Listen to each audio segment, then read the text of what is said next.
Assalamualaikum warahmatullahi wabarakatuh. Nama saya Nuramadini Saada.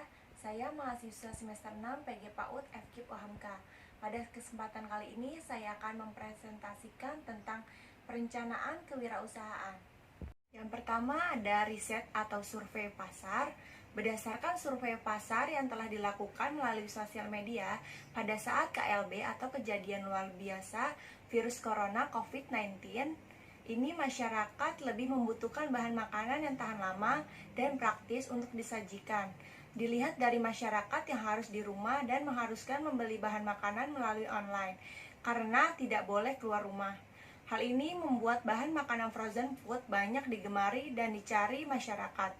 Kami akan menjadi reseller dari distributor frozen food bernama Arkam Frozen Food, yang mana memproduksi macam-macam makanan olahan ikan bermerek Sakana. Inovasi yang kami berikan pada produk ini yaitu dengan tambahan bermacam-macam saus, diantaranya saus kacang dan saus sambal. Frozen food olahan ikan ini dapat dinikmati berbagai kalangan, mulai dari anak-anak sampai orang dewasa. Dalam keadaan seperti ini membutuhkan protein dan omega 3 untuk memperkuat daya tahan tubuh dan kinerja otak sehingga gizi di dalam tubuh tetap tercukupi. Selanjutnya ada segmentasi pasar. Yang pertama, segmentasi berdasarkan geografi. Frozen food Sakana ini menunjukkan semua pasar di wilayah DKI Jakarta dan juga secara online untuk seluruh Indonesia. Yang kedua ada segmentasi berdasarkan demografi, yaitu frozen food Sakana ini menargetkan orang-orang dari semua kalangan dan untuk dikonsumsi siapa saja. Yang ketiga ada segmentasi berdasarkan psikografi, yaitu frozen food Sakana ini ditunjukkan untuk kalangan kelas sosial menengah, tapi bisa juga untuk kelas kalangan bawah mengingat ada kemasan kecilnya. Yang keempat, segmentasi berdasarkan perilaku manfaat. Frozen food Sakana ini makanan olahan ikan yang memiliki gizi yang cukup banyak dikarenakan terbuat dari ikan. Selanjutnya ada deskripsi usaha. Sekilas tentang usaha, nama perusahaan Coffees Frozen. Coffees Frozen ini diambil dari kata co yaitu virus corona, fish yaitu ikan, frozen yaitu beku. Alamat rumah Jalan Tanah Merdeka 7, RT 6, RW 6, nomor 21, Jakarta Timur. Jenis usaha frozen food. Uraian usaha melayani pembelian makanan frozen. Alasan pendirian usaha: yang pertama, meningkatkan pendapatan keluarga. Yang kedua, menerapkan kemampuan dalam berwirausahaan. Selanjutnya, bentuk usaha perusahaan perseorangan atau kelompok. Alamat lokasi Jalan Tanah Merdeka 7, RT 6, RW 6, nomor 61, Jakarta Timur. Selanjutnya ada pemilihan usaha.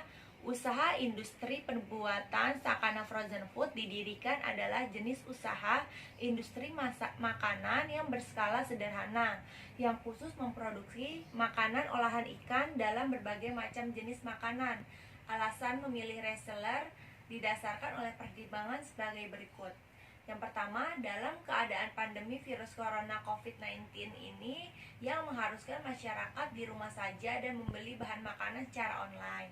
Yang kedua, melihat banyak dibutuhkannya protein dan omega 3 untuk kecukupan gizi masyarakat dari olahan ikan ini. Yang ketiga, praktis, murah, dan mudah didapat. Visi. Yang pertama, mengkampanyekan kepada masyarakat untuk gemar makan ikan dan olahan ikan.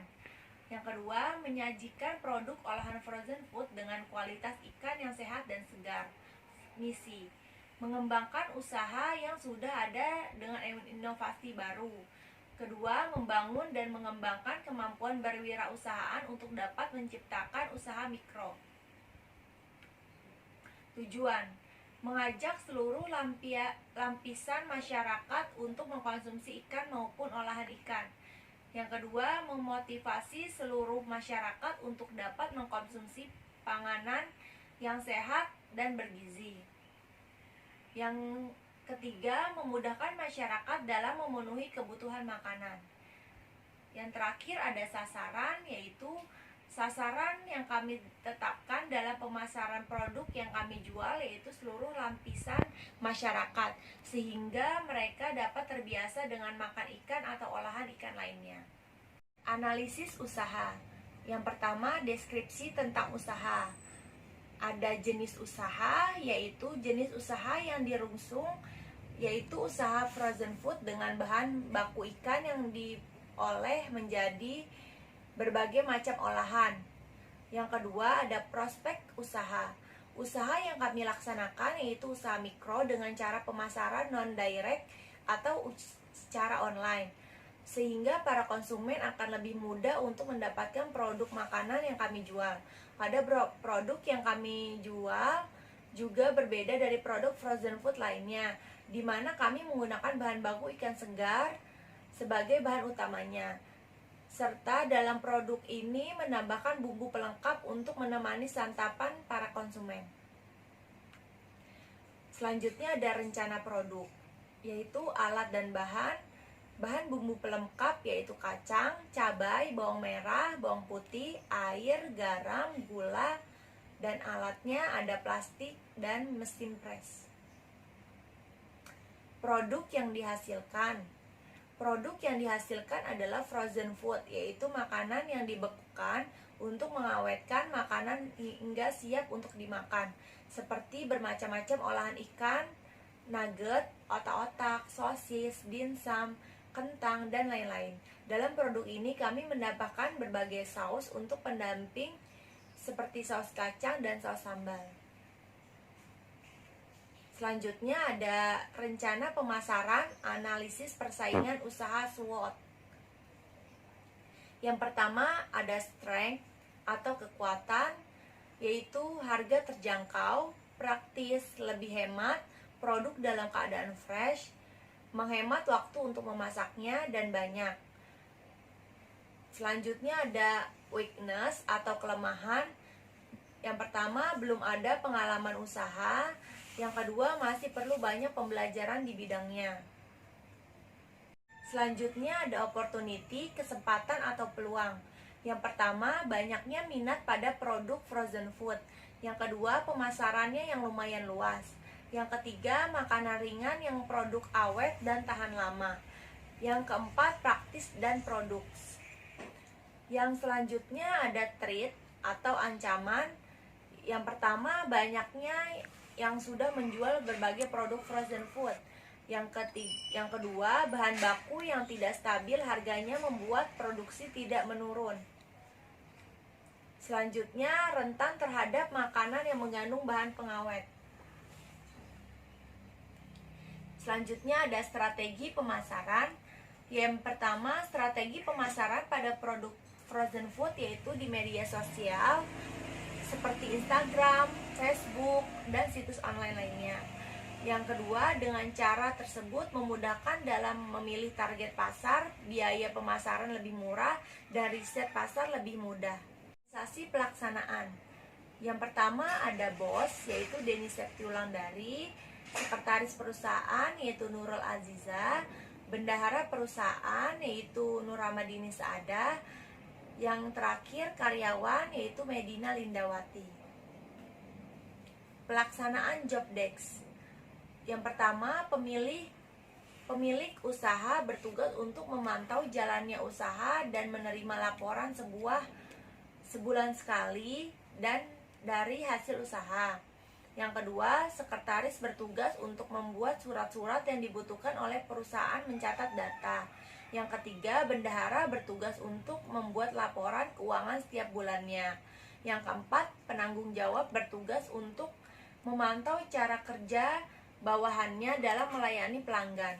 Yang kelima, karyawan bertugas melayani para pelanggan dengan menerapkan prinsip-prinsip pelayanan yang prima. Bagian produksi. Distribusi yang dilakukan kami yaitu distribusi intensif. Diusahakan sebanyak mungkin agar dapat menjual produk sebanyak-banyaknya dan lebih mendekati konsumen, sehingga lebih mudah dalam penjelasannya dan menghasilkan keuntungan yang sebanyak-banyaknya. Yaitu distribusi intensif, yaitu proses produksinya bagian penjualan, pemilik, supplier, dan customer. Selanjutnya, bagian promosi. Yang pertama, bagian promosi merupakan bagian dari proses pemasaran. Pemasaran suatu usaha frozen food bisa dilakukan dengan membuat frozen food yang enak dan menyehatkan. Selain itu, dapat memanfaatkan promosi makanan beku yang sangat praktis. Yang kedua, promosi juga sangat mempengaruhi kelancaran dan keberhasilan suatu usaha yang kita kembangkan. Promosi bisa dilakukan dengan cara menyebarkan brosur dan memaksimalkan dengan penjelasan usaha yang sudah tertera di dalam brosur tersebut, sehingga yang disampaikan agar lebih dimengerti oleh konsumen, juga menarik minat konsumen. Tetapi dalam kondisi wabah seperti ini, promosi bisa dilakukan dengan cara promosi melewati sosial media, yaitu lewat Instagram, Facebook, Twitter, Line, dan sebagainya. Yang terakhir ada rencana pembiayaan, yaitu modal awal atau investasi awal. Yang pertama, mesin giling daging, yaitu seharga 1 juta, blender seharga 500.000, cetakan seharga 500.000, lemari pendingin atau freezer 3.500.000, maka total untuk modal awal yaitu 5.500.000. Biaya lainnya jika kita asumsikan untuk 3 hari, yaitu pertama daging 50.000 dikali 3 kg yaitu 150.000, telur 15.000 dikali 3 kg yaitu 45.000, sayuran 30.000, listrik, gas, air 50.000, dan lain-lainnya 90.000. Maka total biaya yaitu 365.000. Demikian pemaparan dari saya, kurang lebihnya mohon maaf. Wassalamualaikum warahmatullahi wabarakatuh.